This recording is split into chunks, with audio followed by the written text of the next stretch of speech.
yang paling ditekankan adalah sholat witir. Ada yang mengatakan yang paling ditekankan sholat witir.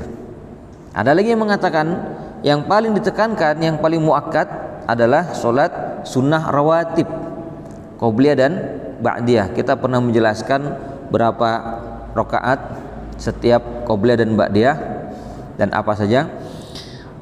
Jadi pada intinya setiap sunnah yang tidak dikerjakan, yang tidak ditinggalkan oleh Rasul, maka disimpulkanlah sunnah itu sunnatun muakkadah. Maka Rasul sallallahu alaihi wasallam kalau sedang safar, Rasulullah itu tidak meninggalkan sholat witir. Jadi Rasul sholat witir, ya cuman witirnya, tidak tahajudnya. Kalau sedang safarnya kan Rasul dalam rangka perang, Pak ya. Kalau kita mungkin tak perang, safar belanja atau safar ada satu tugas kepentingan keluarga. Kalau Rasul safarnya dalam perang atau safarnya untuk melaksanakan ibadah haji dan umrah.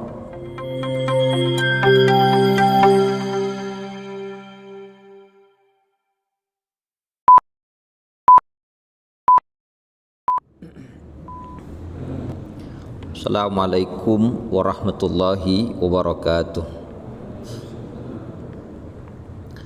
Bismillahirrahmanirrahim. Alhamdulillah wassalatu wassalamu ala Rasulillah wa ala alihi wa sahabatihi wa mawalah. Allahumma anfa'na bima 'allamtana wa 'allimna ma yanfa'una wa zidna 'ilma. Allahumma inna na'udzubika min qalbin la yakhsha wa min nafsin la tashba wa min 'ilmin la yanfa' wa min da'watin la yustajabu laha wa karaman ya rabbal alamin.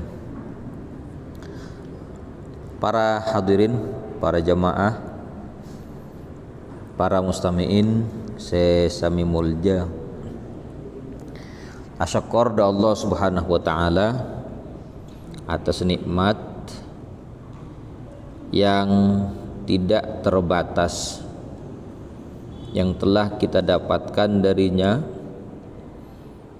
dan Allah tidak memerintah kita untuk membayar dengan harta, tapi Dia hanya memerintah kita bersyukur dan beribadah kepadanya. Karena itu kita mempunyai kewajiban untuk bersyukur dengan syukur secara lisan dan syukur secara perbuatan. Maka dalam surat Al-Fatihah kita sering membaca Alhamdulillahirabbil alamin. Dalam tafsir dijelaskan ini merupakan syukur yang paling rendah, yang paling ringan, dengan mengatakan alhamdulillah. Sehingga dalam sebuah hadis Rasul sallallahu alaihi wasallam bersabda, tidaklah ma'an amallahu ala abdin ni'matan faqala alhamdulillah, tidaklah Allah memberikan nikmat kepada seorang hamba lalu hamba membaca alhamdulillah illa a'talahu afdala mimma akhadha, kecuali Allah akan memberikan kepadanya yang lebih utama daripada yang dia terima. Yang lebih utama ya bisa berupa barokah, pahala, rahmat, itu lebih utama daripada yang sekarang kita terima. Sekarang kita terima apa? Nikmat sehat, bisa duduk-duduk, bisa nyandar, Pak. Ada orang tak ning nyandar, Pak, masuk rumah sakit. Alhamdulillah, kula ben sampean wajib asyukur da Allah Subhanahu wa taala. Lalu pembahasan kita pada kesempatan ini melanjutkan hadis yang sebelumnya yang belum tuntas kita bahas. Saya bacakan ulang. Bismillahirrahmanirrahim. Qala al-Imam al-Bukhari rahimahullahu taala an Abi Hurairah qala, dari sahabat Abu Hurairah berkata, Ausani khalili sallallahu alaihi wasallam bisalasin, telah berwasiat kekasihku, yakni Rasulullah sallallahu alaihi wasallam, dengan 3 perkara. Siyamu salasati ayyamin min kulli syahrin, berpuasa 3 hari dari setiap bulan. Yang pertama, dan ini sudah kita bahas pada pertemuan sebelumnya, yakni tentang berpuasa per 3 hari dalam tiap bulan. Dan jumhur ulama mengatakan yang dimaksud dengan 3 hari per tiap bulan, yakni disebut dengan ayyamul bid, hari-hari putih, dimulai pada tanggal 13, 14 dan 15. Bahkan ada riwayat lain sebagai bentuk kehati-hatian menjelaskan juga dianjurkan berpuasa dimulai tanggal 12-nya. Sampai ada yang begitu.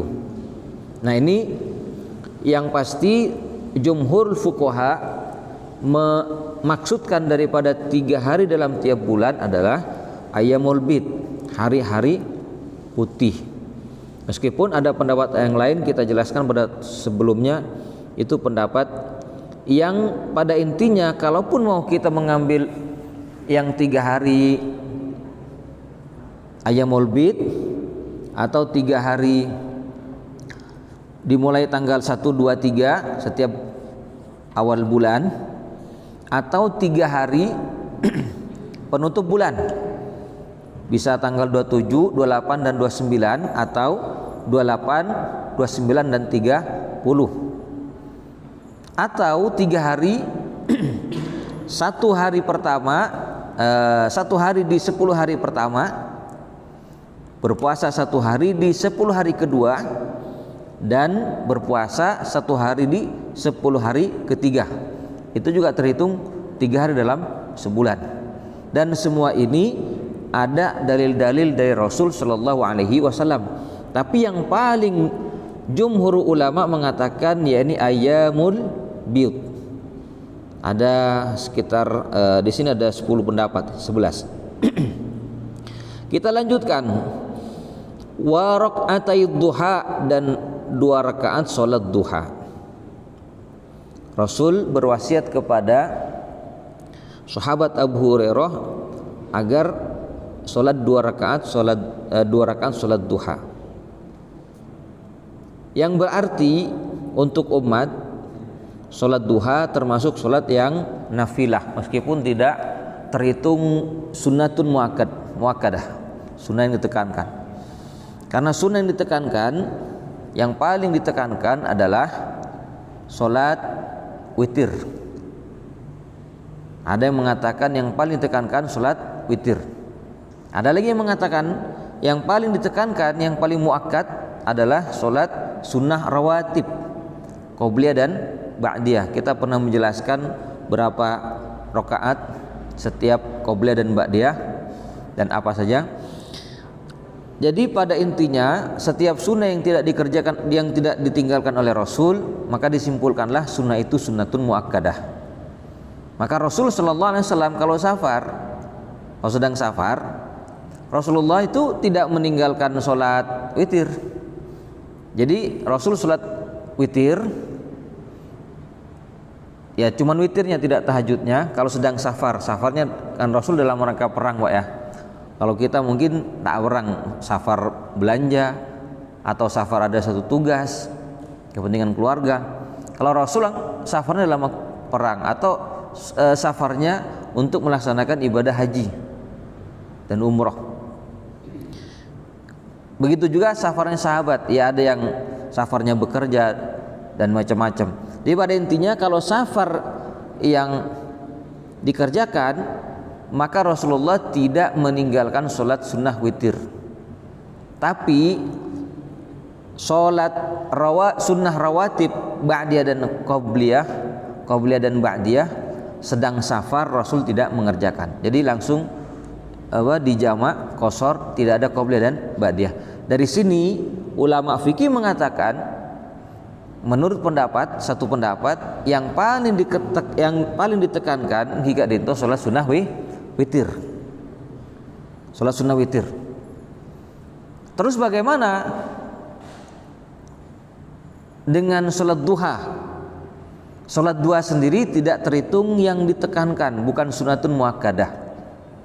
Kenapa? Karena dijelaskan oleh para ulama, Rasul tidak didapati salat duha, tapi Rasul menyampaikan menyuruh salat duha.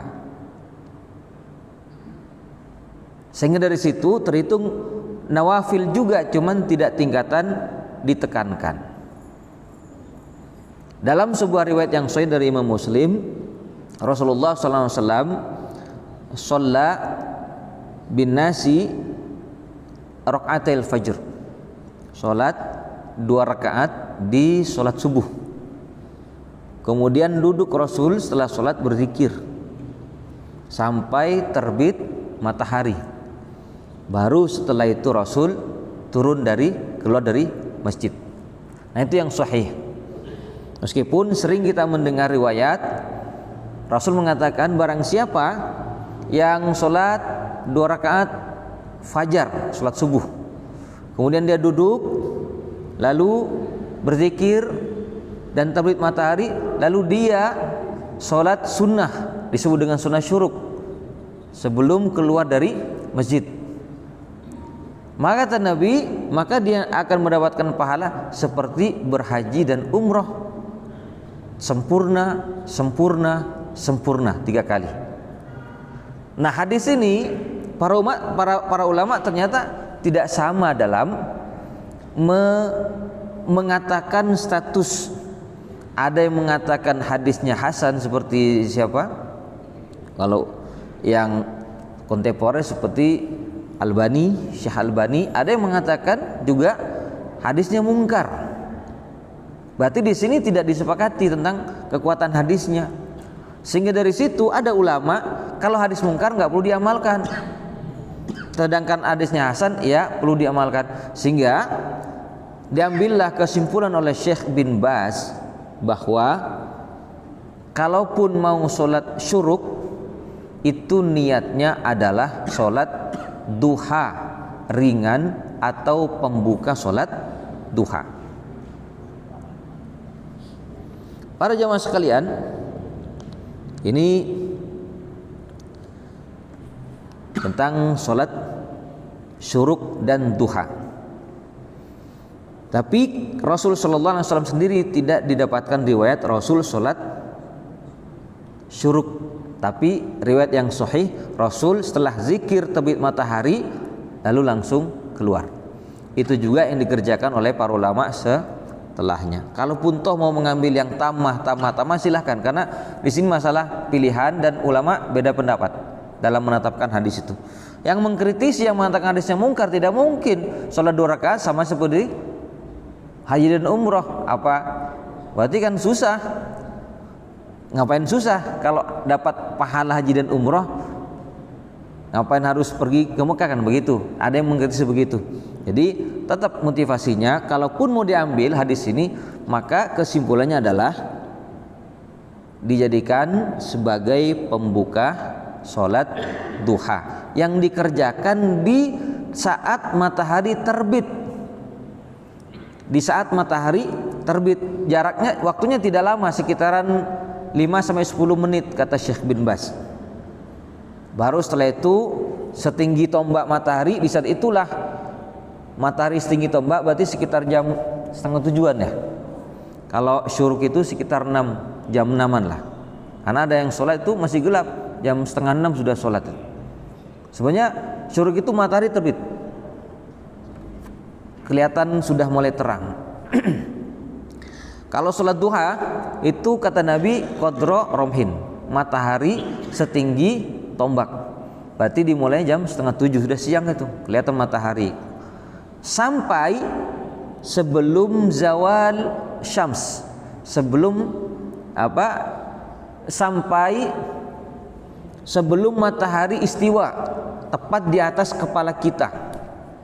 Jadi kalau sudah matahari di atas kepala kita, itu sudah tidak boleh sholat termasuk waktu yang dilarang sholat selain daripada ba'da sholat subuh dan ba'da sholat asar bagi orang yang sudah selesai sholat. Jadi kalau di atas kepala kita matahari nggak boleh sholat.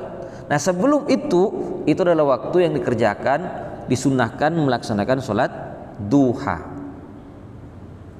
Maka kata para ulama, setidaknya sholat duha itu dikerjakan sekali saja seumur hidup, paling sedikit. Setidaknya begitu, sekali seumur hidup. Karena apa? Tidak terhitung sunnatun muakkadatun, sunnah yang sangat ditekankan. Setidaknya sekali. Ya kalaupun mau tiap hari tidak apa-apa. Tapi kalau menurut Imam Malik bin Anas, Imam Malik bila memakruhkan sholat duha setiap hari, malah makruh. Kalau yang lain nggak apa-apa sholat duha setiap hari. Tapi menurut Imam Malik makruh. Kenapa? Karena ada maksud daripada kaidah sadduz zari'ah, pencegahan. Jangan sampai orang menganggap duha itu wajib. Menurut Imam Malik, maka jangan dikerjakan setiap hari, ada jedah. Kenapa? Ini bukan sunnatun muakkadatun.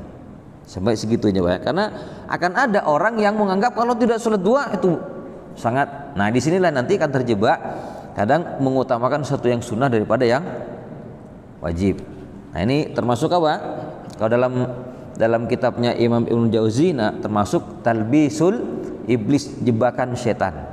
Kadang orang dirayu, digoda oleh setan supaya dia lebih mementingkan yang sunnah-sunnah daripada yang wajib. Yang wajib tidak dia kerjakan, yang sunnah dia pentingkan.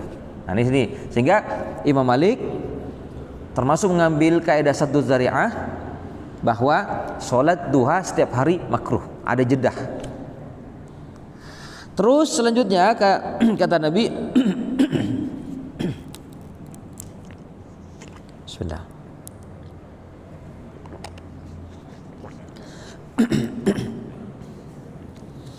Kata Nabi sallallahu alaihi wasallam, wa an utira qabla an anam. Dan saya diwasiati oleh Rasul sallallahu alaihi wasallam agar salat witir sebelum tidur. Salat witir sebelum tidur. Maksudnya apa? Dalam penjelasan syarahnya di sini bahwa ini dianjurkan bagi orang yang mungkin nanti tengah malam tidak bangun, sehingga dia dianjurkan sebelum tidur witir lebih dahulu. Tapi bagi orang yang sudah terbiasa bangun malam setelah tidur, maka lebih utama tidur dulu baru sholat tahajud dan witir. Jadi di sini ada maksud, ya, kata para ulama, di sini ada maksudnya kalau orang memang nanti khawatir nggak bangun karena mungkin tidurnya kemalaman, maka witir dulu sebelum tidur. Tapi kalau udah terbiasa bangun, maka lebih baik tidur dulu baru witir dan tahajud.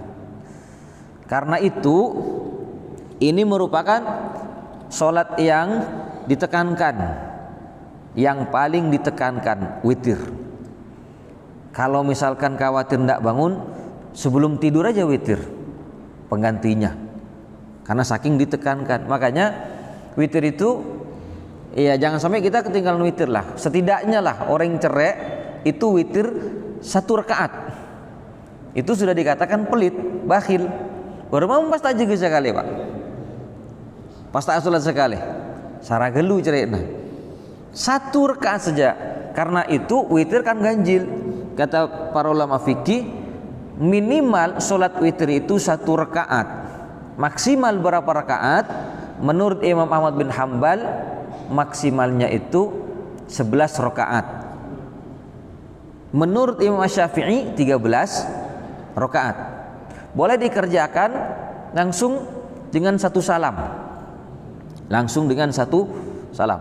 Makanya istri Rasul sallallahu alaihi wasallam, Sayyidatu Aisyah itu kalau itu pernah sholatnya dengan 7 rakaat witir 1 salam. Jadi kita kan tahunya 3 rakaat ya. 3 rakaat. Ya lumrah sudah, tapi boleh 5 rakaat, 7 rakaat, 9 rakaat, 11 rakaat. Kayak orang buru tahu. Pernah gula salat, mak lancung, tak bambu. Bener ya? Tak bambu, Pak.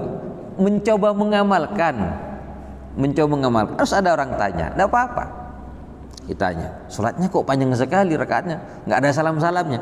Nah, perlu disampaikan biar apa? Paham.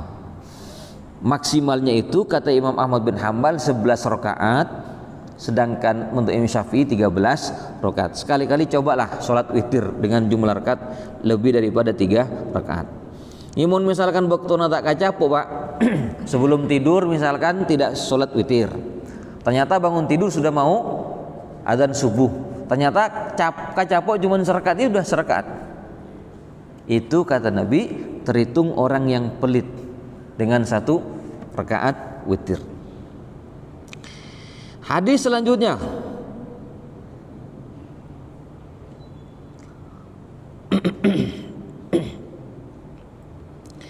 An Adiyin Ibni Hatimin qala, dari Adi bin Hatim, Sa'altu Rasulullah sallallahu alaihi wasallam, aku pernah bertanya kepada Rasul sallallahu alaihi wasallam. Qultu, aku berkata, ya Rasulullah, ursilu kalbi wa usammi wa ajidu ma'hu ala saydi kalban akhar. Aku pernah melepas anjingku dan aku membaca bismillah. Ketika melepas anjing sambil membaca bismillah.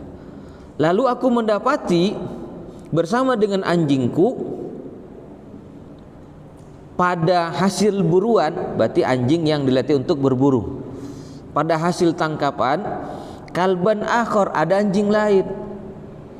Lam usammi alaihi, yang aku tidak bacakan bismillah ketika dilepas.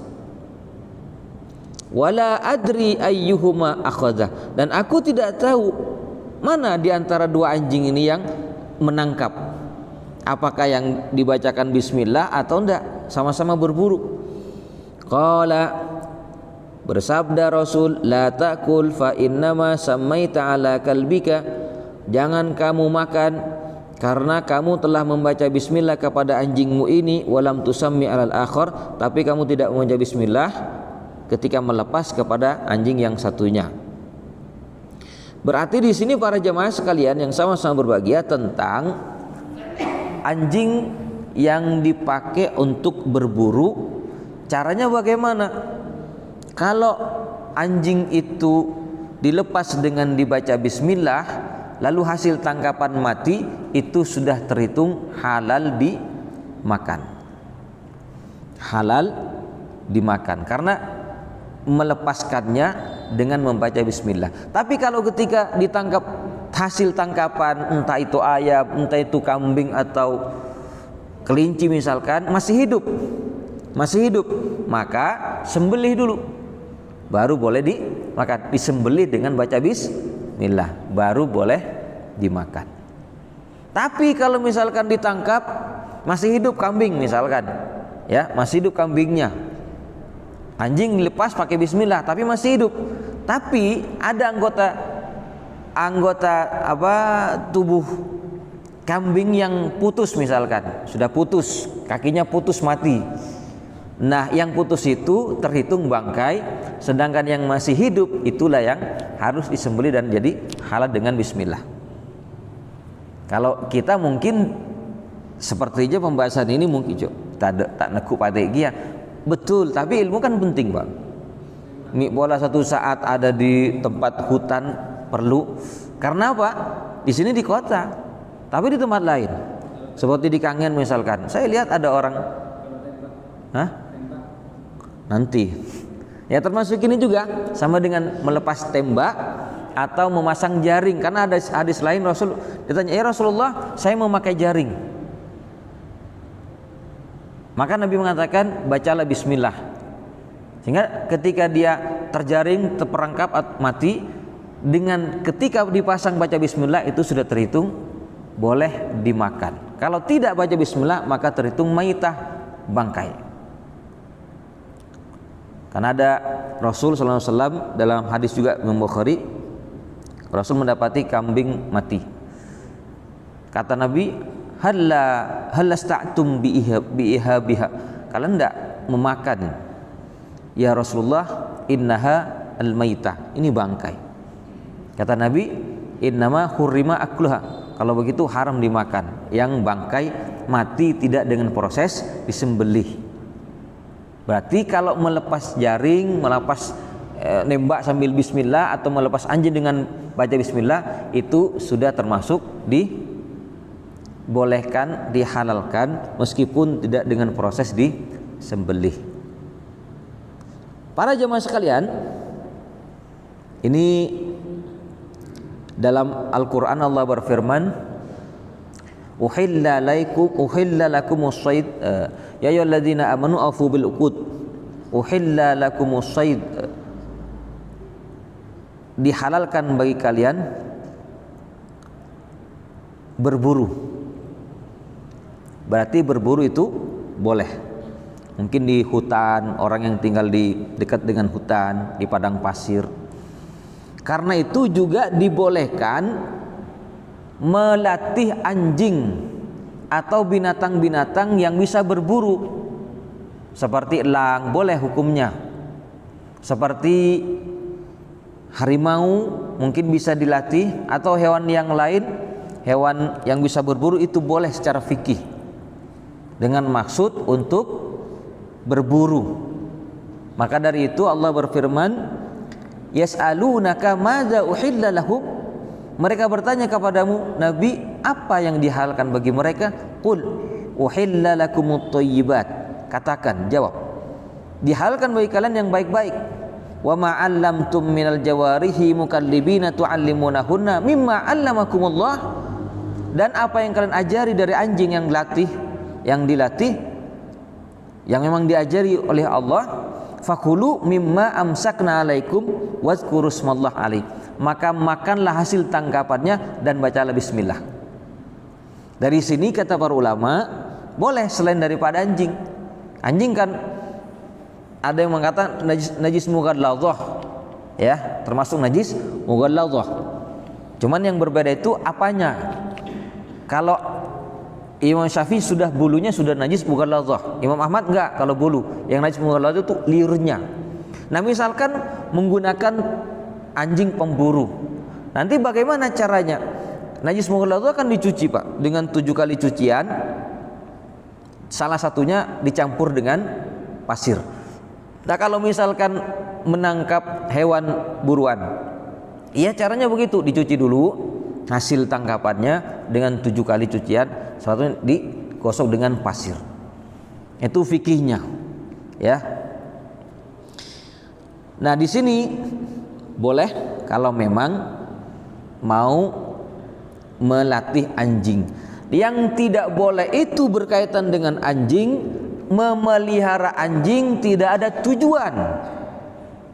Perak tadi napa? Buobuan peliharaan lalu disimpan, ditaruh dalam rumah. Ini baru masuk hadis la tadkhulul malaikatu baitan fi kalbun wala surah. Malaikat tak kira masuk, malaikat rahmat ka dalam rumah, seningi dalam rumah nikah bodoh pate ban patung. Surah patung. Ada yang mengartikan surah itu gambar bernyawa. Gambar makhluk bernyawa. Nah, itu yang tidak dibolehkan. Tapi kalau memang anjing ini kebutuhan, maka boleh. Siapa manusia pertama yang memelihara anjing? Ternyata Nabi Nuh alaihissalam. Kan ketika Allah memerintah Nabi Nuh supaya membuat kapal itu di atas gunung, bukan di pinggir laut lagi. Umat Nabi Nuh itu usil sambil menertawakan, masa bikin kapal di atas gunung? Padahal kan kapal itu berlayar di lautan, enggak di pantai. Tetapi kalau malamnya Nabi Nuh tidur, umatnya itu datang usil lagi, mengganggu, merusak hasil buat kapal tadi. Lalu mengadu, ya Allah, sesungguhnya kaumku mengganggu aku setiap kali aku bikin kapal. Lalu Allah berfirman, ya Nuh, ittakhidh kalban yahrusuka. Wahai Nuh, ambil anjing, kamu latih dia akan menjagamu. Karena memang ternyata anjing adalah binatang yang paling cerdas daripada binatang yang lain. Binatang yang paling setia itu anjing. Setia sekali dia. Cuman kita diuji oleh Allah berkaitan dengan anjing. Jangan pelihara anjing kalau tidak ada maksud. Tapi kalau ada maksud seperti Nabi Nuh diperintah, boleh dilatih untuk menjaga tanaman, dilatih untuk menjaga ternak. Sound the Sheep jadinya Pak, film kartun. Lah itu fikihnya boleh. Yang tidak boleh saya tak ada tujuan polana lebur apa saya pate putih celeng yang mana kurang? Saya lucu kurang? Lucu-lucu anjing Pak. Para jemaah sekalian, kita lanjut. Tinggal 1 menit.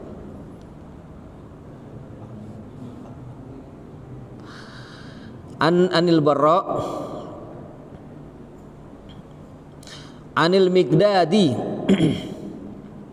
dari Miqdad anin Nabi sallallahu alaihi wasallam qala berkata, ma akala ahadun ta'aman qattu khairan min an yakula min amali yadihi. Apa yang kalian makan, apa yang dimakan oleh salah seorang makanan, tidaklah makan salah seorang sebuah makanan sama sekali lebih baik daripada dia memakan dari amal atau pekerjaan tangannya. Wa inna nabiyallahi Dawud, dan sungguhnya Nabi Allah Daud alaihissalam, kana yakulu min amal yadihi, adalah beliau makan dari hasil kerja tangannya sendiri. Berarti di sini berkaitan dengan rizki yang kita dapatkan sebaiknya dengan tangan kita. Karena itu laki-laki kan punya prinsip yang mencari nafkah, yang memberi nafkah, mencari penghidupan itu laki-laki. Jangan jadi laki-laki yang bergantung kepada istri.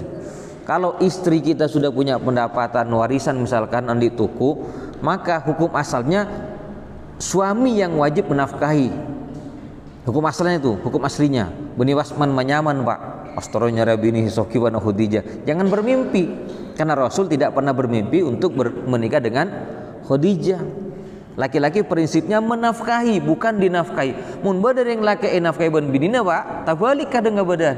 Saya bini teti laki, lagaknya seperti suami, pemimpin, saya bini si laki pimpin ban istrinya. Karena surat anak, soro napa arabat anak, sora sepuan pun semuanya. Padahal itulah kewajiban suami istri. Ini penting. Nah, sekarang apa pekerjaan yang utama? Di sini para ulama beda pendapat. Ada 3 pekerjaan yang menggunakan tangan. Ini pada zaman dahulu ya. Kalau sekarang kan berkembang. Pada zaman dahulu yaitu at-tijarah. Ada yang mengatakan seperti Imam Ahmad, seperti Imam Ahmad mengatakan at-tijarah. Tijarah itu berdagang, karena Rasulullah berdagang. Yang paling utama adalah berdagang.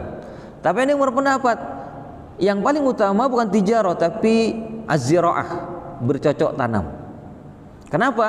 Kata Imam Malik, karena bercocok tanam itu dia selain bekerja dengan tangan kita, ada unsur ketawakalan. Habis tanam sudah pasrahkan kepada Allah, hasilnya seperti apa? Ada ketawakalan. Ada lagi yang mengatakan pekerjaan tangan yang paling utama adalah as-sinaah, produksi. Sinaah itu membuat, produsen. Ya, pakaian, alat-alat yang bisa dihasilkan. Tapi pada intinya semua pekerjaan ini, baik berdagang, baik bercocok tanam ataupun memproduksi sesuatu, itu dikerjakan oleh tangan, dan semua orang memiliki skill yang berbeda. Secara umum Allah berfirman, kullun ya'malu ala syakilati. Katakan ya Muhammad, masing-masing orang beramal, berbuat sesuai dengan keadaannya, sesuai dengan potensinya. Yang paling penting adalah halalnya. Sebab apa? Meskipun alako adageng Pak, mun beda unsur penipuan berarti haram. Pun isaki. Saya kira cukup dulu, semoga bermanfaat. Bunyun seborah kah bihadza. Wassalamualaikum warahmatullahi wabarakatuh.